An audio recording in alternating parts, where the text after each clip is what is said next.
How would you feel when you heard your own daughter say that her father is a confused old man who wants to treasonably take all of my property and put me into a nursing home?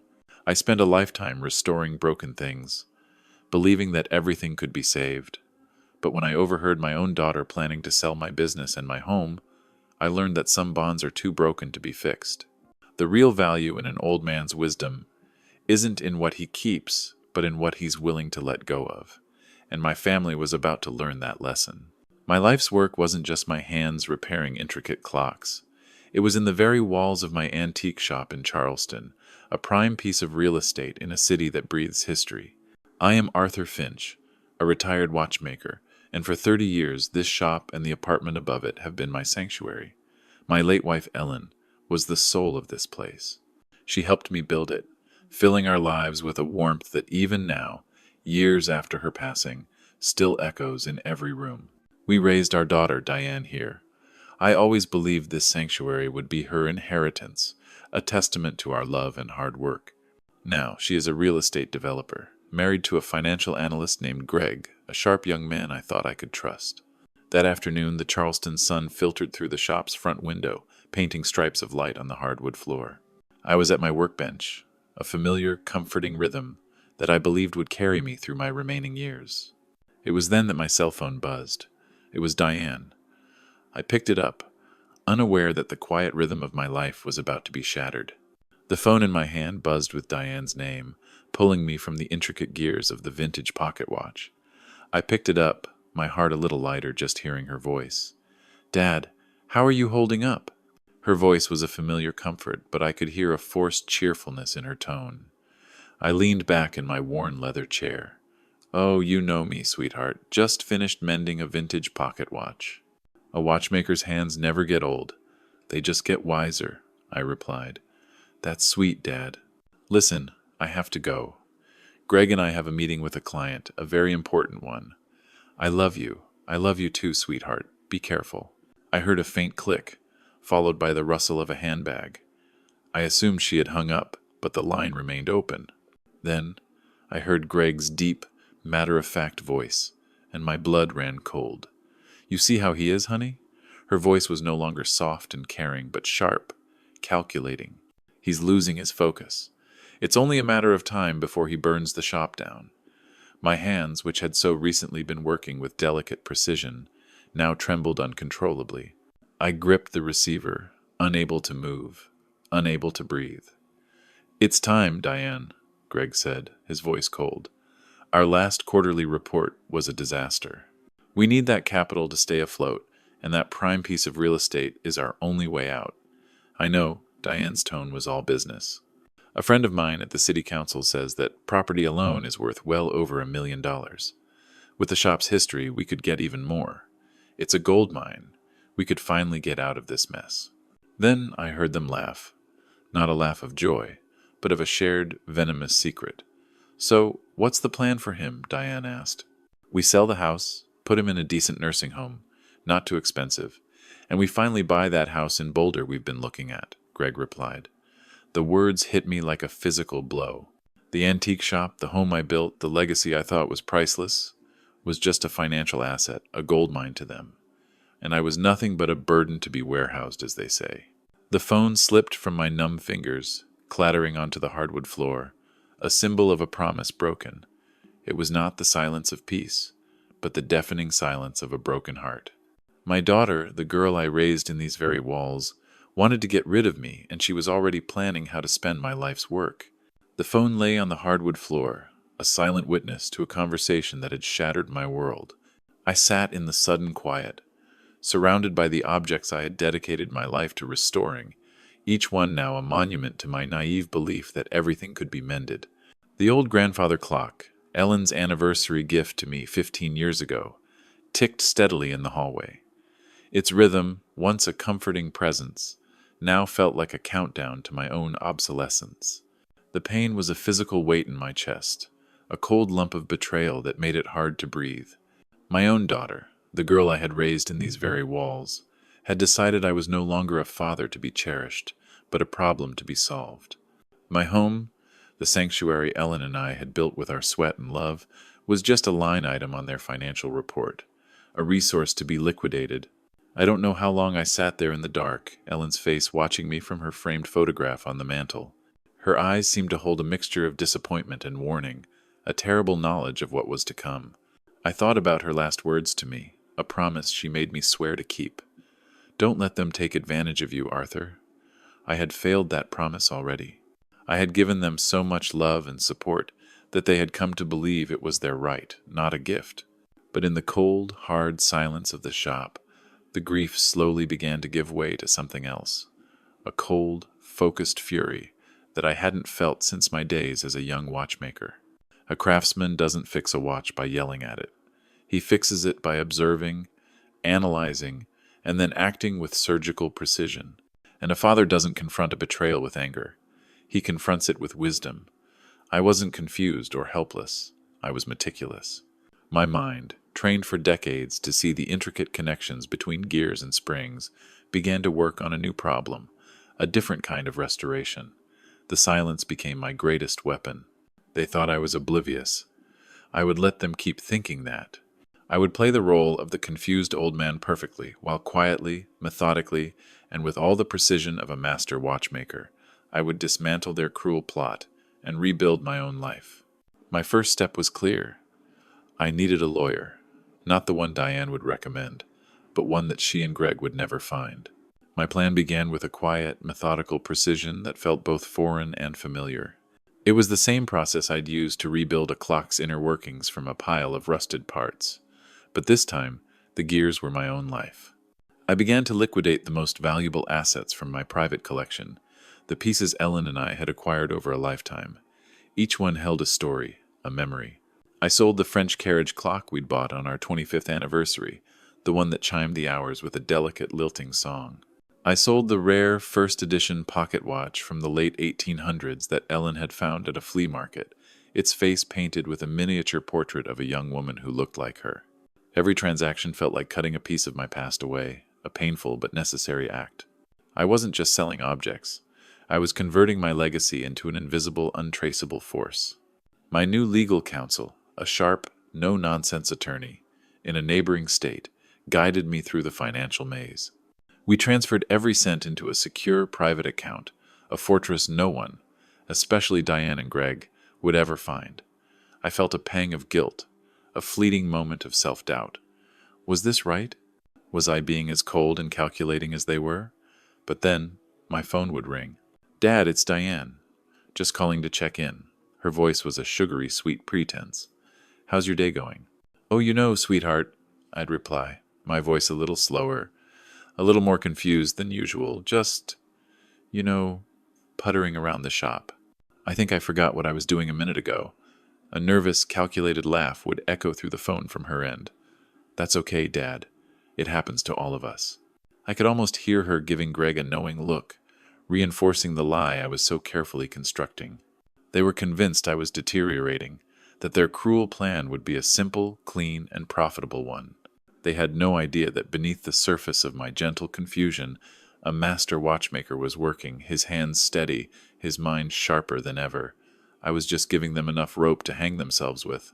Every call, every half-truth, was a gear in my new deceptive clock, ticking away toward the day when they would finally realize that they had underestimated me. My lawyer's referral to a trusted real estate broker was my next move. A man named Mr. Thompson, who specialized in discreet, high-value properties. I explained my unique requirements to him over the phone. "It's not just about the money, Mr. Thompson," I said, my voice slow and deliberate. "This place, this shop, it holds a lifetime of memories. I need a buyer who won't tear it down for some modern condo. I need someone who understands its soul." There was a long pause on the other end, a moment of professional silence. "I think I have just the person," he finally said. "Her name is Lena. She's a young woman, very passionate about history and antique restoration. She's been looking for a place like yours to start her own business." Our meeting with Lena took place a few days later, in the quiet of my shop after closing hours. She walked through the space with a reverent awe that instantly put me at ease. Her fingers traced the intricate carvings on a Victorian sideboard, and her eyes lit up as she examined a collection of old maritime tools. She wasn't just seeing objects, She was seeing their stories. "This is incredible, Mr. Finch," she whispered, her voice full of genuine admiration. "I can feel the history in these walls." We sat and talked for hours, me telling her about the pieces, her telling me about her dream of preserving the past for a new generation. She was sharp, knowledgeable, and most importantly, she had the same fire in her eyes that Ellen had when we first bought this place. I knew then that I had found the right person. The negotiations were swift and to the point. The property, located in a prime part of Charleston, was indeed worth a small fortune. But for me, the real deal was in the promise of its future. Lena agreed to keep the shop in its original spirit, to honor its history, and to continue the legacy of restoration. The final price, a staggering sum that reflected the high market value of the land, was more than enough to secure my future. The closing date was set for a few days after Diane and Greg were scheduled to return from their business trip. They would come home to a surprise they never saw coming. As I shook Lena's hand, a quiet sense of peace settled over me. I wasn't losing my home. I was passing on a legacy to a new keeper. My hands, which had restored so many broken things, had finally found a way to restore my own sense of purpose. The final piece of my deceptive clock was now in place, ticking steadily toward the moment of truth. My last day in the shop was a quiet, solemn affair. I walked through the rooms that had been the backdrop to my entire life, not as an owner but as a ghost. I packed a single suitcase, not with clothes but with the essentials of my existence. Ellen's jewelry box, our wedding photo, and a small, intricate locket she had given me on our first anniversary. My hands, trained to restore broken things, now carefully sealed away the memories of a life I was leaving behind. I paused in the living room, staring at the empty space where the burgundy sofa used to be. A sudden memory came unbidden, a flicker of a forgotten moment. Ellen, her face flushed with paint, laughing as she wrote Finch's Antiques on the shop sign. "It's perfect, Arthur," she said, her eyes shining with pride. "Our name, our life, a piece of us for everyone to see." I had smiled, kissing the paint from her cheek, feeling a happiness so profound it ached. "It's just the beginning," I had replied, a promise of a future that felt endless. Now, as I stood in the empty room, I knew that beginning had finally come to an end. It was time for my final act. At my workbench, I took out a single sheet of paper and a pen. The letter I wrote was brief, carefully worded, and devoid of the anger and pain I felt. It was a note from a watchmaker, precise and final. I sealed it in an envelope, addressed to Diane and Greg, and placed it on the mantel where Ellen's photo once stood. One last look at the empty room, one last memory of a life well lived, and I turned and walked out of the door for the final time. The click of the lock, the new lock that now belonged to Lena, was the sound of a promise finally fulfilled, and a slate finally wiped clean. The new key felt cold and alien in my hand, a small, polished piece of brass that signified the end of a lifetime. The sound of the lock clicking shut behind me for the last time was not a goodbye, but a final definitive period at the end of a long sentence. I did not allow myself a single backward glance as I climbed into my old truck, the familiar rumble of its engine, a comfort in the foreignness of the moment. As I drove through the heart of Charleston, past cobblestone streets worn smooth by generations, the city felt different, no longer a home filled with my own history, but a beautiful, silent stranger I was leaving behind. I was not fleeing, I was simply moving on. I drove to the anonymous, quiet apartment I had rented, a place clean and sterile, devoid of the stories that had filled my shop for decades. From this place, I orchestrated the final act of my departure. A professional moving service, already paid in full, arrived at my shop to pack up my belongings. I imagined them walking through the rooms, their footsteps echoing in the empty spaces that used to be filled with the warmth of my life. They saw only objects, not memories. They saw boxes and labels, not Ellen's favorite armchair or the tiny handprints Diane had left on the kitchen wall as a child. They were just doing a job, but in their methodical, detached work, they were erasing the physical evidence of my existence. The shop and apartment became a hollow shell. My new keeper, Lena, sent a brief text. "Everything has been moved. The place is empty and ready for me to move in. It's perfect, perfect." The word echoed in my mind with a bitter irony. It was perfect, not for me, but for the people who thought they would inherit it. The calm before the storm was settling in. Diane and Greg were due back from their trip in a matter of hours. They were returning to Charleston, their minds buzzing with plans to sell my property and secure their future. They had no idea that their burden was no longer in the shop, but was about to become their biggest problem. The stage was set for their final, shocking discovery. The stillness of my new apartment was a stark contrast to the chaos I knew was about to unfold. I imagined Diane and Greg's return to Charleston. Their minds were undoubtedly buzzing with triumph, rehearsing the lines they would use to declare me incompetent. They would arrive at the shop, keys in hand, ready to begin their cruel conquest. I imagined their smiles, the smug confidence in their eyes, the complete and utter certainty of a plan they believed was foolproof. They would find the shop door locked, and then they would meet their first surprise. A few hours later, a notification on my phone confirmed their arrival. A small, discreet camera I had installed at the entrance, a final, cunning piece of my plan, sent a motion alert. I watched through my phone screen as a sleek black SUV pulled up to the curb. Diane, dressed in a sharp business suit, stepped out, followed by a stone-faced Greg, briefcase in hand. They looked every bit the powerful, successful couple, a stark contrast to the old man they thought they were about to put away. They approached the front door with an air of entitlement, Diane fumbling in her purse for her keys. She inserted one into the lock, a lock she had used her entire life, and it simply didn't turn. A frown creased her brow. She tried again, then again, her movements becoming more frantic. "What's wrong with this thing?" she muttered. Greg, ever the analyst, moved to her side, his expression shifting from confidence to confusion. "Let me try the back," he said, disappearing around the corner. Diane stood alone, jiggling the key, her frustration growing. Then the front door opened, not for her, but for a young woman with a kind smile and a box of fresh-cut flowers in her hands. It was Lena.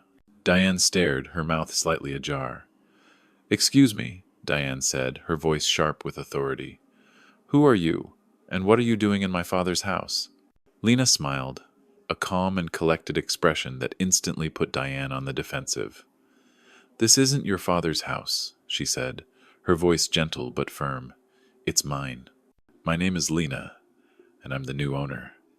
Greg returned, his face pale with alarm.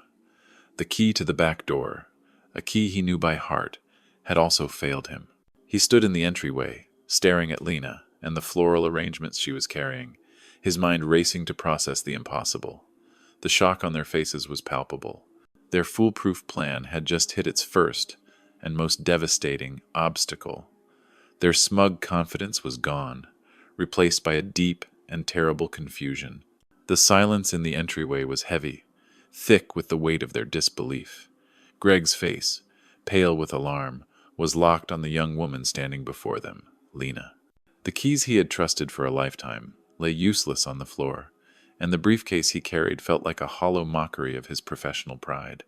It was then, in the suffocating stillness, that Lena reached into the pocket of her sensible blazer and pulled out a single, crisp envelope. "He asked me to give this to you when you arrived," she said, her voice soft but firm, a stark contrast to their escalating panic. The envelope was white and simple, but the sight of it felt like a physical blow. It was addressed in a steady, familiar hand that Diane knew better than her father's penmanship. Her voice, which had just moments ago been a furious shriek, now came out as a whisper. "What is that?" she asked, her eyes wide with a growing, terrible fear. Greg snatched it from Lena's hand, his pragmatism still clinging to the hope of a simple explanation. "It's probably a joke. He's gone senile. He thinks he's funny." But even as he said the words, the tremble in his hands betrayed his fear. Lena simply watched them, her face devoid of judgment, but with a quiet understanding that only deepened their humiliation. "He said everything you need to know is in there," Lena explained, her voice firm. She then quietly closed the door, leaving them standing alone in the empty entryway. The silence was deafening, broken only by the sound of their frantic breathing. They were left with nothing but a final message from the man they had dismissed as a burden. The letter, my last word, my final attempt to make them understand, was a testament to the man they had forgotten. Diane stared at the envelope in Greg's shaking hand, her face pale, the anger in her eyes giving way to a terrible growing fear. The final, devastating sting of my deception had just begun. The sound of the door clicking shut echoed in the silence, leaving them alone with the truth I had so carefully crafted. I watched them on my phone screen, their faces a canvas of unfolding horror. Greg, his hands trembling, tore open the envelope. The paper was simple, a single sheet of stationery with my familiar, steady handwriting. He began to read aloud, his voice low and disbelieving at first. To my dear Diane and Greg, he read, his voice catching slightly. If you are reading this, it means you have arrived, expecting to take possession of the home you believe you were entitled to. You have also learned with some surprise that the keys no longer work. That is because the antique shop and the apartment above it have been sold. The new owner, a young woman who, unlike you, understands the value of history, has moved in. I imagine you are both confused, perhaps even angry. Let me clarify. Greg's voice began to rise with a furious disbelief. He continued reading, his eyes darting across the page, seeking a word, a phrase, anything to prove this was a joke. But there were no jokes. The conversation I overheard on the phone was the final lesson of my life. I heard you, Diane, call me a burden. I heard you, Greg, outline your plan to sell my home and put me in a nursing home to solve your financial troubles. For a lifetime, I believed in restoring broken things, including a family that seemed to have lost its way. I gave you my time, my love, and my money, thinking that one day you would be grateful. Instead, you repaid me with a cold, calculated betrayal. So, I have wiped the slate clean. My home, my business, my life's work, it all belongs to someone else now. The proceeds of the sale, a sum far greater than you ever imagined, have been placed in a secure account that you will never find. My last act as your father is not one of vengeance, but of teaching you a final, necessary lesson. True inheritance is not a birthright. It must be earned. The letter ended there. Greg stood frozen, the paper shaking violently in his hands. Diane's face was a portrait of shattered innocence, the shock of a life she believed was hers, now gone. The silence was suffocating. Then Diane's voice, a raw, desperate whisper, broke it. "How could he do this? How could he betray me?" she cried. Greg's eyes, cold and sharp, turned on her. "You should have been more careful," he snarled, his own pain turning into a bitter, venomous rage. "Your father was never senile.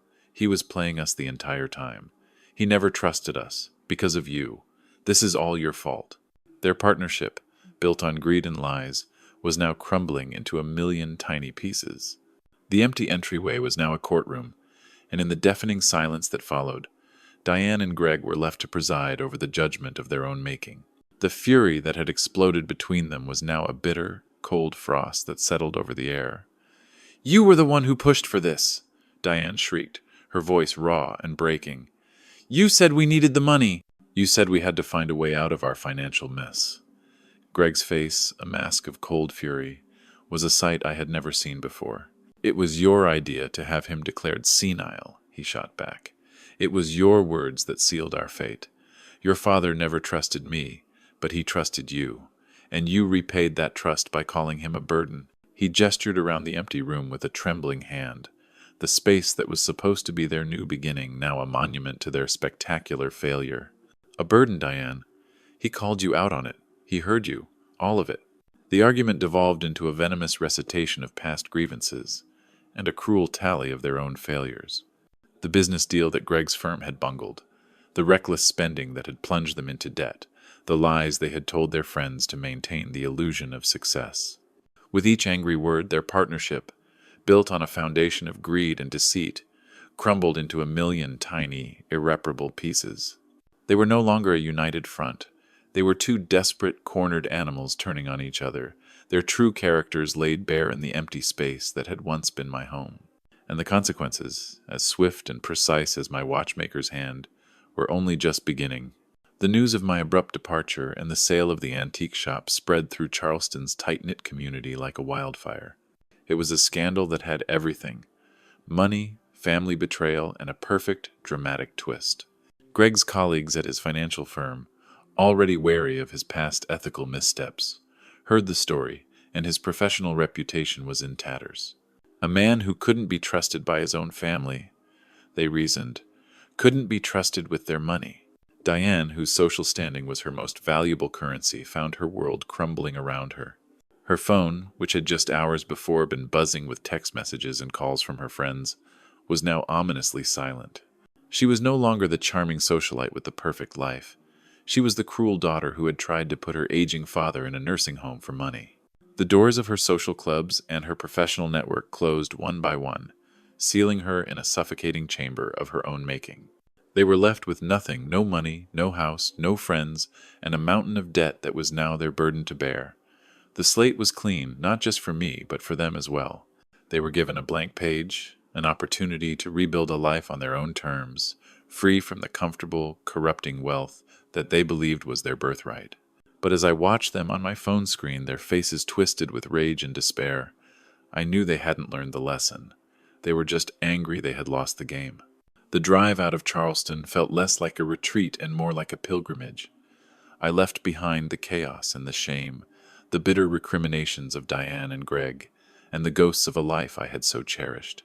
The roads unwound before me, taking me away from the cobblestone streets and the humid air, toward a new beginning in the quiet, rolling hills of North Carolina. I had no destination, only a direction. My journey was not just geographical, it was a journey toward the man I had forgotten how to be. I found my new home in a small town named Asheville, nestled in the Blue Ridge Mountains.